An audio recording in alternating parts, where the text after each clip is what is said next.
শাহবাজ শরীফ ফুস। হিমশৈলের চূড়া মাত্র আমরা মেরেছি, তাতেই খান খান হয়ে গেছে পাকিস্তান। আরে শাহবাজ শরীফ, আপনি আলোচনায় বসতে চান বলবেন, দেশে ফেরার পর আপনাকে না উল্টে ঝুলিয়ে মারে। পাক অধিকৃত কাশ্মীর আমাদেরকে দিয়ে দিতে রাজি হবে জঙ্গিরা? আপনি ভাবছেন আমার পাশে চীন দাঁড়ালো, বাবা বাবা বা কিছুক্ষণ হাততালি পাবেন। ল্যাজ গুটিয়ে এখন বন্ধু দেশের কাছে গিয়ে ন্যাকা কান্না কাঁদছেন এই শাহবাজ শরীফ। এ কি কাণ্ড! ফুস শাহবাজ শরীফ, পাকিস্তানের প্রধানমন্ত্রী, কান্নাকাটি করতে এখন বন্ধুদের দেশে গেছে। বন্ধুদের দেশ বলতে তুরস্ক, একেবারে বিশ্বাসঘাতক।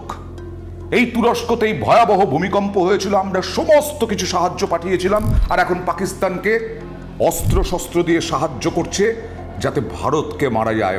ভারতকে মারা অত সোজা নয়।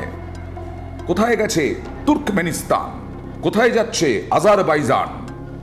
বন্ধু দেশ, সেই বন্ধুদের দেশে গিয়ে কান্নাকাটি। আমাদের প্রধানমন্ত্রী বিভিন্ন সীমান্ত এলাকায় যাচ্ছেন, সেখানে গিয়ে রণহুঙ্কার ছাড়ছেন, হুঁশিয়ারি দিচ্ছেন পাকিস্তানকে।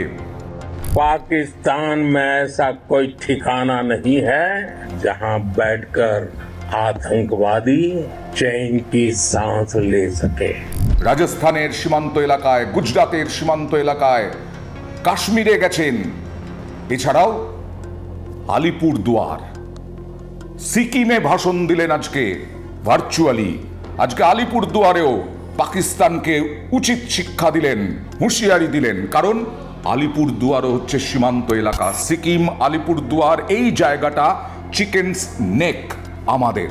সেই চিকেন্স নেকের ওপরে বাংলাদেশ, পাকিস্তান, চীন এদের নেতিবাচক দৃষ্টি আছে। আর তাই আমরা আমাদের দেশ, আমাদের সীমান্ত নিয়ে আমরা একজোট, এক কাট্টা, যা পাকিস্তানে নয়। শাহবাজ শরীফ ঢের বুঝেছেন। শাহবাজ শরীফ বুঝেছেন হিমশৈলের চূড়া মাত্র আমরা মেরেছি, তাতেই খান খান হয়ে গেছে পাকিস্তান। এখন আলোচনার কথা বলছেন। এখন আলোচনার কথা তো বিশ্বাস হয় না। এ তো ভূতের মুখে রাম নাম। ভূতের মুখে রাম নাম শাহবাজ শরীফের কথা লাগছে আমাদের। তিনি বলছেন সব বিষয়ে নিয়ে, সব সমস্যা নিয়ে ভারতের সঙ্গে আলোচনায় বসতে চান। আরে শাহবাজ শরীফ, আপনি আলোচনায় বসতে চান বলবেন, দেশে ফেরার পর আপনাকে না উল্টে ঝুলিয়ে মারে। হ্যাঁ, আপনাদের দেশে যারা জঙ্গি, তাদেরকে নিরাপত্তা দিতে পারছেন না। আপনাদের দেশে আপনি পোষিত যে জঙ্গি, আপনার পোষিত যে জঙ্গি, আপনি যে জঙ্গিদের পোষেন, সেই জঙ্গিরা রাজি হবে কাশ্মীর নিয়ে আলোচনা করতে? রাজি হবে সিন্ধু জল চুক্তি নিয়ে আলোচনা করতে? পাক অধিকৃত কাশ্মীর আমাদেরকে দিয়ে দিতে রাজি হবে জঙ্গিরা?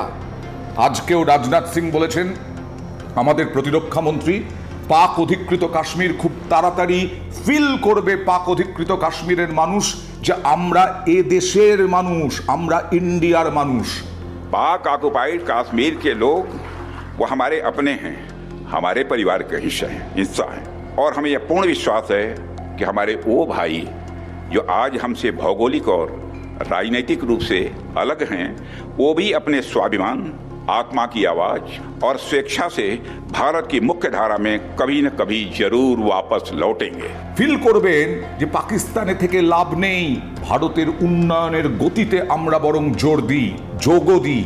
এইটা পিওকের মানুষ ফিল করবেন আর কয়েকদিনের মধ্যে। তারপরে পাক অধিকৃত কাশ্মীরের মানুষই চাইবেন ভারতের সঙ্গে যোগ দিতে, ভারতের মূল ভূখণ্ডে যোগ দিতে। সেখানেই প্রশ্ন, পাহেলগাঁও হত্যার পর তো আপনি শোনেননি শাহবাজ শরীফ, আপনার সেনা প্রধান যাকে ফিল্ড মার্শাল করেছেন তিনিও শোনেননি। বেড়ে খেলতে গেছিলেন, একেবারে ধ্বংসস্তূপে পরিণত হয়েছে। আজকে চীন প্রচুর প্রচুর টাকা লোন দিয়েছে পাকিস্তানকে। জর্জরিত হয়ে গেছেন শাহবাজ শরীফ। লোন তো নিচ্ছেন, মেটাবে কি দিয়ে? শাহবাজ শরীফ কয়েক লক্ষ কোটি মার্কিন ডলার যা চীনের মুদ্রায় নিতে হচ্ছে, চীনের টাকায় নিতে হচ্ছে। কারণ চীন এই ফাঁকে আপনাদেরকে সাহায্যের থেকেও বড় কথা হচ্ছে চীনের অর্থনীতি আমেরিকার পাশাপাশি চীনের মুদ্রাও যাতে প্রভাব বিস্তার করে সেই চেষ্টা করছে চীন। আপনি ভাবছেন আমার পাশে চীন দাঁড়ালো, বা বা বা বা বা কিছুক্ষণ হাততালি পাবেন, আর কত ঋণে জর্জরিত হবেন। এই যে ঋণ, সেই টাকা, চীনের টাকা দিয়ে তো অস্ত্র কিনবেন, জঙ্গিদের প্রশিক্ষণ দেওয়ার ব্যবস্থা করবেন, পাকিস্তানের মানুষের তো কোনো কাজে লাগবে না।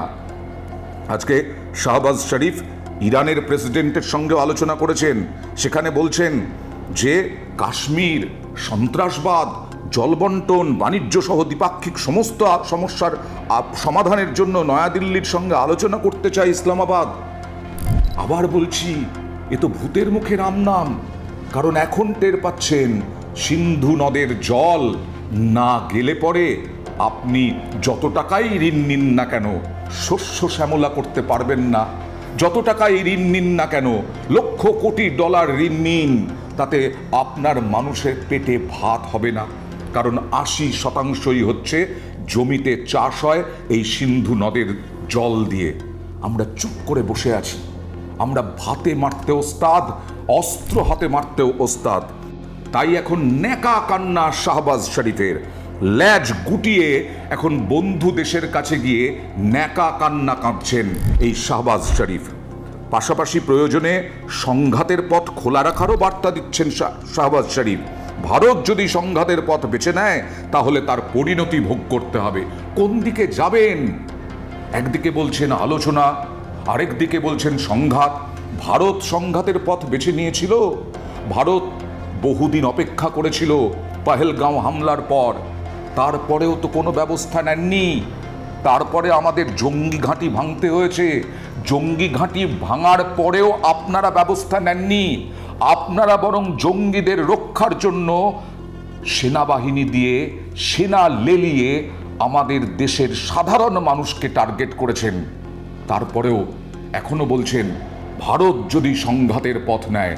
ভারত কোনোদিনও আগ বাড়িয়ে সংঘাতের পথ নেয় না। সুতরাং আবার চ্যালেঞ্জ।